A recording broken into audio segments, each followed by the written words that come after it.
Investors are growing cautious about resurgence in coronavirus cases and the reimposition of curbs to stop its spread, placing a question mark over the global recovery. And that allowed the greenback to hang on to gains ground out last week. For 3 sessions, the US dollar index moved higher. However, it could not hold on to those gains, closing flat against a basket of major currencies at 97.43 and losing 0.19% for the week. Meanwhile, the euro, which thrives with high risk appetite, struggled against the greenback. The single currency's rally has been restrained, but Europe's comparative success in containing the second wave of coronavirus could make the euro to dollar rate a wild card in a world where investors are beginning to seek safety again.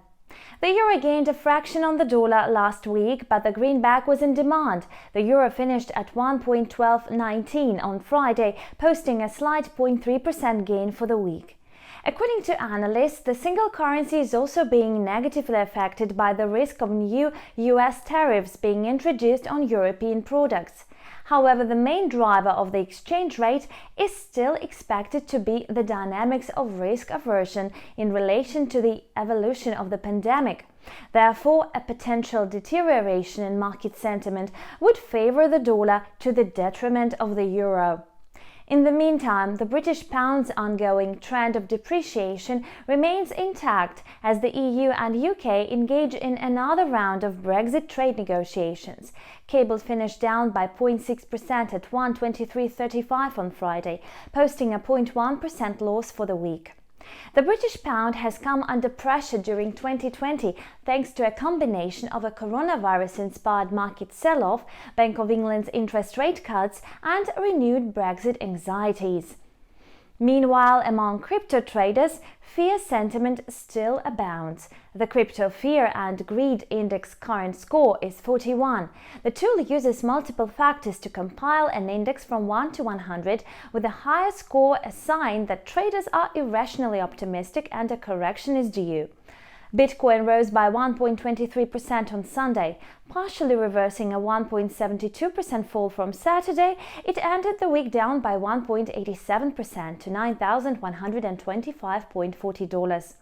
Where's Bitcoin headed in the coming days? Bitcoin versus the dollar pair has shown a tendency to copy stock market movements. Further weakness in the S&P, with which Bitcoin is 95% correlated in recent months, could be partially damaging in the short term. Elsewhere, in commodities, oil futures declined on Friday as growing infections in parts of the world pointed to long-term challenges for a recovery in crude oil demand. Global benchmark Brent oil for August delivery shed by 0.07% on Friday to settle at $41.02 a barrel after a 1.8% advance in the previous session. For the week, while Brent saw a 2.8% decline. Meanwhile, WTI crude for August fell by 0.6% on Friday to end at $38.49 a barrel. For the week, it lost 3.4%. August COMEX gold rose by 0.5% on Friday to end at $1,780.30 an ounce. It gained 1.56% for the week. The fear of a second wave of coronavirus is not driving up gold per se, but rather increasing expectations that governments and central banks may have to provide more fiscal and monetary stimulus to prevent their economies from imploding for the second time.